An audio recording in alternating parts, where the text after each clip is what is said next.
Siblings who play music together have always been a thing. From the Beach Boys to the Carpenters to the Jonas Brothers, family bands have been a staple of the entertainment industry from the very beginning. But fame and success can do strange things to a family dynamic, especially if the family itself was slightly strange to begin with.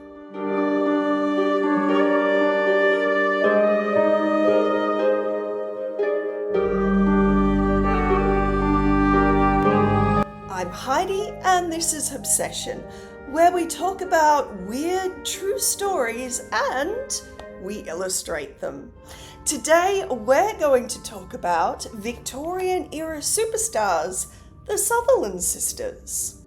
So, this story begins on a turkey farm in Niagara County, New York, in the mid-19th century.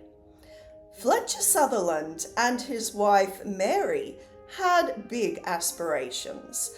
Fletcher was one of those entrepreneur types that liked to drift from scheme to scheme, venture to venture. He attempted preaching, politics, writing, and inventing. When he found a new venture wasn't the get-rich-quick solution he wanted, he floated on to something else. This meant that his fast-growing family was living in constant poverty, and fast-growing it was. The Sutherland family multiplied consistently between the years of 1845 and 1865 until there were 8 children, 7 girls and 1 boy. So if growing up on a struggling turkey farm in raggedy clothes wasn't hard enough, the children also had to deal with their Mother Mary's belief in her own brilliant invention. Mary Sutherland would brew up her own hair tonic, which she swore would make her children's hair thick, long, and healthy. While her daughters most certainly had unusually long, thick, gorgeous hair, the tonic stank so horribly that the girls became social outcasts who were bullied at school, and they spent a lot of their time hiding in shame in the long grass beside their house. Their lives were a never-ending grind of poverty and humiliation, but they did have something going for them apart from their amazing butt-smelly hair, a considerable amount of musical talent. So Fletcher observed with interest as his son and daughters sang in close harmony and taught themselves to play whatever instruments they could get their hands on. He started pushing them to perform in church. Mary died in 1867, and while they grieved the loss of their mother, they likely consoled themselves with the loss of her smelly hair tonic administrations. Their Aunt Martha, Mary's sister, stepped in to help. Now, Aunt Martha won't be seen again in this story, but I will say that there were rumors that 2 of the girls were the biological daughters of Aunt Martha and Fletcher. So Fletcher dialed up his role of pushy stage parent and toured his daughters around churches and fairs. Brother Charles had been dropped from the group as he didn't fit the aesthetic being just as important as the music. Billed by their father as the 7 Wonders, the girls incorporated their extraordinarily long, thick hair into the act. Even in a time when women were expected to have long hair, the Sutherland sisters had locks of an unusual length, ranging from 3 to 7 feet, meaning that some of the sisters had hair that went past their feet and dragged on the ground behind them, and they had a combined 37 feet of hair. So, who were these girls? Their names were Sarah, Victoria, Isabella, Grace, Naomi, Dora, and Mary. Sarah had a reputation for being a great music teacher. Victoria was the glamour girl, and she had the longest hair at 7 feet. Naomi had a gorgeous bass voice that usually stole the show. Isabella was a romantic poet who had terrible taste in men. Grace was the most talkative and became the businesswoman of the group. Dora was considered the prettiest, and Mary the most troubled. Now, in many ways, Mary is the most interesting of the sisters. She had the least amount of musical talent and had frequent emotional breakdowns that her family labelled tantrums. Uninterested in having a show business career, Mary was forced into a life she never chose, and her mental health would suffer terribly. The Sutherland Sisters trod the line between respected artists and sideshow performers.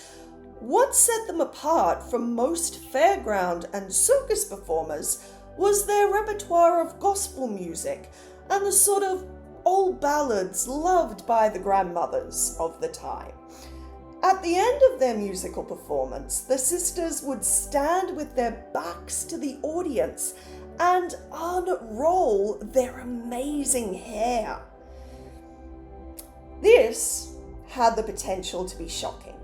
Loosened hair in women over the age of 18 was considered erotic, and this would have been thought of as quite a racy show if not for the churchy music selection and the elegant, ladylike demeanour of the musicians.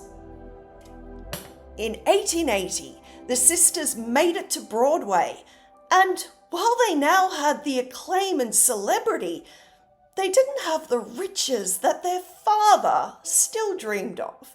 So Fletcher remembered his late wife's much-hated hair tonic.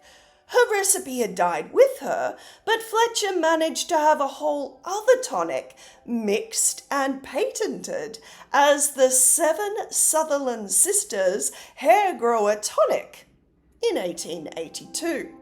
With the marketing help of Harry Bailey of Barnum and Bailey, it flew off the shelves and made the family a fortune. The sisters were now the 19th century version of an Instagram or TikTok influencer, as compelling to society as the Kardashians.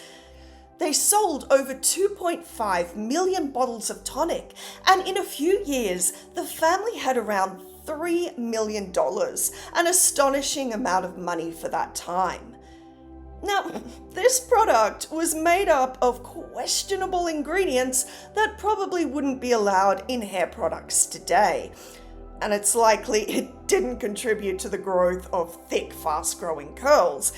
It's kind of surprising that there were no recorded cases of it causing baldness, but it was all about the promotion and the packaging. Their star rose even higher when Naomi married Harry Bailey, and their union led to a contract between the sisters and Barnum and Bailey's The Greatest Show on Earth, and they were billed as the 7 most pleasing wonders of the world. Through these shows, but mainly the sale of the products, the family became obscenely wealthy. When they weren't performing on stage, the sisters were hired as models, as in they stood in the windows of drugstores and hotel lobbies, and crowds of fans would throng to see them standing and displaying the wonderful hair that they too could have if they purchased the Sutherland Sisters Hair Growing Tonic. One crowd in New York City was so large and so disruptive that they were banned from ever doing their window shows there again. Victoria loved bling and was known for her extensive collection of diamonds, even having diamonds glued to her fingernails. She sold one single strand of her hair to a jeweler for $25, and the strand was displayed in his shop, suspended from the ceiling with a 7-carat diamond tied to the bottom. They expanded the product range to include combs, shampoos, and face creams, and when Fletcher died in 1888, the sisters had proved themselves to be savvy businesswomen, more than capable of heading a family empire. In 1893, the women then decided to start the construction of a lavish mansion on the site of the family's old turkey farm. Naomi died before construction of the house was complete, and long-haired female musicians were auditioned to replace her. Anna Louise Roberts and her 9 feet of hair joined the band. The Sutherland mansion was a place of decadence, and the exploits of the sisters were constantly hitting the tabloids. Their outlandish displays of wealth, wild parties, and scandalous love affairs had the public in a chokehold. Their pious public images were at odds with the rumours of drug addiction, shared lovers, and witchcraft. Each sister had their own personal maid, and their horses wore golden horseshoes. Their beloved pets had extensive wardrobes and large funerals when they passed. They also, amazingly, had running water. They even monetized the extensive shedding of their hair. They pulled out the hairs in their hairbrushes and sent them to doll makers to make official Sutherland Sisters dolls that sported actual Sutherland Sister hair. The one sister who didn't seem to be enjoying herself was Mary. Some say she chose to isolate herself in her bedroom. Some say she was locked in her bedroom by her sisters and that she had iron bars on her windows. Doctors had all sorts of theories about Mary, one of them being that the weight of her hair was causing her mental instabilities, completely ignoring that her sisters with longer and weightier hair were perfectly happy. Well, mainly happy in their eccentric way. They were also a bit weird about death. When Isabella's husband, Friedrich, took his own life in 1897, his widow and sisters-in-law had his body placed in a glass case, unembalmed, and they would talk and sing to his body until the neighbours complained about the smell of his decomposing corpse, and authorities forced them to bury him. After visiting his grave every night over the next 2 years, Isabella found love again, this time with a man 16 years her junior. She invested all of her personal fortune into her new husband's failing family corporation, and she ended up dying in poverty. Also, note, this is the second time a person putting their dead spouse in a glass coffin has been mentioned on this channel. So what does that say about us? Victoria also caused ripples when, at the age of 49, she decided to marry a young man of 19. Scandal. This was apparently the one outrageous act that crossed the line for the sisters, as they threw her out of the mansion and completely disowned her. When she died soon after, auditions were held and she was promptly replaced. It was then that their luck and their bank accounts started to plummet. Well, beauty standards, for women at least, change as frequently as fashion, and as the 1920s approached, so did a daring new look. Young flappers showed their ankles, danced the Charleston in silk stockings, and yes, chopped off their hair into daring bobs.